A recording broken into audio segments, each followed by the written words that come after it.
Hello friends, welcome back to my channel ASL pharma. तो friends, आज की video में हम डिस्कस करने वाले हैं synthesis, storage and release of catecholamine के बारे में। तो ठीक है फ्रेंड्स, तो चलिए स्टार्ट करते हैं। बात करेंगे इस वीडियो में, पूरे अच्छे से डिस्कस करेंगे कि कैसे सिंथेसिस होती है, कहाँ पे इसका स्टोरेज होता है कैटेकोलामीन जो होते हैं एडर्जिक सिस्टम में, और कैसे रिलीज होता है, और कौन कौन सी ड्रग्स कौन कौन से स्टेप पे काम करती हैं, इनहिबिट करती हैं, वो भी इस पूरी डिटेल जानेंगे इस वीडियो में। तो सबसे पहले बात करते हैं अगर फिनाइल एलानिन की। तो फिनाइल एलानिन लीवर में ये जो फूड से मिलता है, ठीक है, फिनाइल एलानिन लीवर में ये क्या करता है, कन्वर्ट हो जाता है टायरोसिन में, ठीक है। अब टायरोसिन जो होता है, टायरोसिन क्या करता है कि ये टायरोसिन जो है ये कन्वर्ट हो जाता है एल डोपा में। एल डोपा में मतलब लीवोडोपा होता है, ठीक है। यहाँ पर जो एंजाइम लगता है टायरोसिन हाइड्रोक्सिलेज एंजाइम की प्रेजेंस में टायरोसिन जो है कन्वर्ट होता है एल डोपा में। ये स्टेप जो होता है रेट लिमिटिंग स्टेप होता है। रेट लिमिटिंग स्टेप क्या होता है उसकी बात करें अगर, तो रेट लिमिटिंग स्टेप जो होता है, अगर इस स्टेप को इनहिबिट कर दिया जाए तो आगे की पूरी प्रोसेस जो है इनहिबिट हो जाएगी, ठीक है। तो ये होता है रेट लिमिटिंग स्टेप का मतलब। तो यहाँ से बात करें अगर कि जैसे कि टायरोसिन हाइड्रोक्सिलेज एंजाइम की प्रेजेंस में हुआ तो ये रेट लिमिटिंग स्टेप था, और टायरोसिन हाइड्रोक्सिलेज जो हुआ रेट लिमिटिंग एंजाइम हो गया, ठीक है। तो ये एल डोपा में कन्वर्ट हो गया। अब एल डोपा क्या करेगा, एल डोपा जो है कन्वर्ट हो जाएगा डोपामीन में। एल डोपा से कन्वर्ट होगा डोपामीन में। तो डोपामीन में यहाँ पर एंजाइम जो लगेगा डोपा डिकार्बोक्सिलेज एंजाइम लगेगा, ठीक है। तो इस तरह से एल डोपा से डोपामीन की सिंथेसिस हो जाएगी। अब डोपामीन की सिंथेसिस होने के बाद ये क्या करेगा, स्टोर होगा वेसिकल में। ये वेसिकल है जहाँ पर जो न्यूरोट्रांसमीटर होते हैं उनका स्टोर होते हैं। तो ये क्या करेगा, स्टोर हो जाएगा, आ जाएगा। डोपामिन कहाँ पे आ गया, ये डोपामिन है, डीए डोपामिन डोनेट कर रहे हैं इसको। तो डोपामिन क्या है, वेसिकल में आ जाएगा, ठीक है। अब डोपामिन वेसिकल में आने के बाद क्या होगा, ये कन्वर्ट हो जाएगा नॉरएड्रेनालिन में। यहाँ पर जो एंजाइम लगेगा डोपा बीटा हाइड्रोक्सिलेज एंजाइम की प्रेजेंस में ये नॉरएड्रेनालिन में कन्वर्ट हो जाएगा, ठीक है। तो ये क्या हुआ कि वेसिकल में नॉरएड्रेनालिन में कन्वर्ट हो गया। अब नॉरएड्रेनालिन क्या होगा, वेसिकल में स्टोर रहेगा। जैसे ही कोई स्टिमुलाई आता है या फिर कैल्शियम चैनल जैसे ही रिलीज होता है, स्टिमुलेशन होता है, देन नॉरएड्रेनालिन क्या होगा, वेसिकल से निकल के आ जाएगा सिनैप्स में। सिनैप्स क्या होता है, जो दो न्यूरोट्रांसमीटर के बीच का जो गैप होता है उसको सिनैप्स बोलते हैं। तो नॉरएड्रेनालिन क्या होगा, सिनैप्स में आ जाएगा। अब सिनैप्स में जो सेल होती है, सेल सरफेस पे क्या रिसेप्टर प्रेजेंट होते हैं, एडर्जिक रिसेप्टर प्रेजेंट है, ठीक है। एडर्जिक रिसेप्टर कौन कौन से होते हैं, अल्फा और beta, alpha one, alpha two और beta one, beta two, beta three, ये सारे रिसेप्टर होते हैं इसके। तो अगर बात करते हैं ये जो रिसेप्टर होते हैं अल्फा और बीटा यानी एडर्जिक रिसेप्टर जितने भी होते हैं ये जीपीसीआर प्रोटीन मेडिएटेड होते हैं, ठीक है। जी प्रोटीन कपल रिसेप्टर, ठीक है। अब बात कर लेते हैं यहाँ से जो रिसेप्टर से बाइंड नॉरएड्रेनालिन जो रिलीज हुआ है, नॉरएड्रेनालिन वो क्या करेगा, रिसेप्टर से बाइंड करेगा, ठीक है। या तो अल्फा रिसेप्टर से बाइंड करेगा या तो बीटा रिसेप्टर से बाइंड करेगा।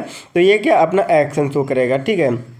अब बात करते हैं जितना भी रिसेप्टर से बाइंड होने से बचेगा, ठीक है, जितना भी नॉरएड्रेनालिन बचेगा वो क्या होगा, फिर से रीअपटेक हो जाएगा वेसिकल में, ठीक है। तो रीअपटेक हो जाएगा वेसिकल में। देन उसके बाद कुछ नॉरएड्रेनालिन जो कुछ अमाउंट में इसका मेटाबॉलिज्म हो जाएगा, कुछ अमाउंट में बीटा रिसेप्टर अल्फा रिसेप्टर से बाइंड करके एक्शन शो करेगा, कुछ जो है कुछ अमाउंट में स्टोर हो जाएगा, रीअपटेक हो जाएगा। तो अगर नॉरएड्रेनालिन का जो मेटाबॉलिज्म की बात करते हैं, मेटाबॉलिज्म, तो ये एन मेथाइल ट्रांसफरेज एंजाइम की प्रेजेंस में इसका मेटाबॉलिज्म होता है एड्रेनालिन में, फिर से ये एड्रेनालिन में कन्वर्ट हो जाता है। तो इसका मेटाबोलाइज करने वाले एंजाइम कौन से होते हैं, कॉम्ट और माओ इनहिबिटर, ये दो एंजाइम होते हैं जो नॉरएड्रेनालिन को मेटाबोलाइज करते हैं, ठीक है। अब यहाँ से बात कर लेते हैं जैसे कि हमारा जो एड्रेनालिन है अगर इसका मेटाबॉलिज्म वहाँ से अगर माओ एंजाइम की प्रेजेंस में इसका मेटाबॉलिज्म होगा तो मेटानेफ्रिन नॉरएपिनेफ्रिन बनने का नॉरएड्रेनालिन का मेटाबॉलिज्म होगा। तो इस तरह से यहाँ से इसकी सिंथेसिस और मेटाबॉलिज्म और रीअपटेक होता है, स्टोरेज होता है, रिलीज होता है। अब बात कर लें कौन कौन से स्टेप में अगर ड्रग्स यूज करते हैं इसको इनहिबिट करने के लिए, ठीक है। तो अगर पहला स्टेप बात करते हैं टायरोसिन हाइड्रोक्सिलिक एंजाइम को इनहिबिट करने के लिए मी टायरोसिन ड्रग यूज करते हैं, ठीक है। वहीं पे अगर बात करते हैं डोपामिन डिकार्बोक्सिलेज यानी डोपामिन की सिंथेसिस को इनहिबिट करने के लिए यहाँ पर दो ड्रग्स यूज करते हैं, कार्बिडोपा और बेंजराजाइड। ये दोनों के दोनों ड्रग जो होती हैं पार्किंसन में अच्छे से यूज होती हैं। ठीक है फ्रेंड, वहाँ पर जब पढ़ेंगे तो अच्छे से उसकी डिटेल में पढ़ेंगे कार्बोडोपा और बेंजोडाइजाइड क्या होते हैं। ठीक है, फिर डोपामिन क्या होता है, डोपामिन की सिंथेसिस हो जाती है, फिर ये वेसिकल में स्टोर होता है। वेसिकल में स्टोरेज को रोकने के लिए रिसरपिन ड्रग जो होती है ये स्टोरेज को इनहिबिट करती है। वहीं पे अगर बात करते हैं कि डोपामिन से जो नॉर एड्रेनालिन में कन्वर्जन हो रहा था उसको इनहिबिट करने के लिए हम डाइसल्फाम यूज करते हैं। डाइसल्फाम ड्रग काम करती है यहाँ पर। वहीं पे बात करते हैं जो वेसिकल से नॉर एड्रेनालिन जो है रिलीज हो रहा था उसकी अगर बात करते हैं, रिलीज को इनहिबिट करने के लिए दो ड्रग यूज करते हैं यहाँ पर, ग्वेनेथिडीन और ब्रिटेलियम, दो ड्रग यूज करते हैं जो कि रिलीज को इनहिबिट करती हैं। ठीक है फ्रेंड्स, वहीं पे अगर बात कर लेते हैं रीअपटेक को इनहिबिट करने वाली ड्रग्स कौन कौन सी होती हैं। जो नॉरएड्रेनालिन एक्स्ट्रा अमाउंट में बचता है उसको रीअपटेक को इनहिबिट करने के लिए हम डिसिप्रामेन देते हैं, टीसीए यूज करते हैं, कोकेन यूज करते हैं।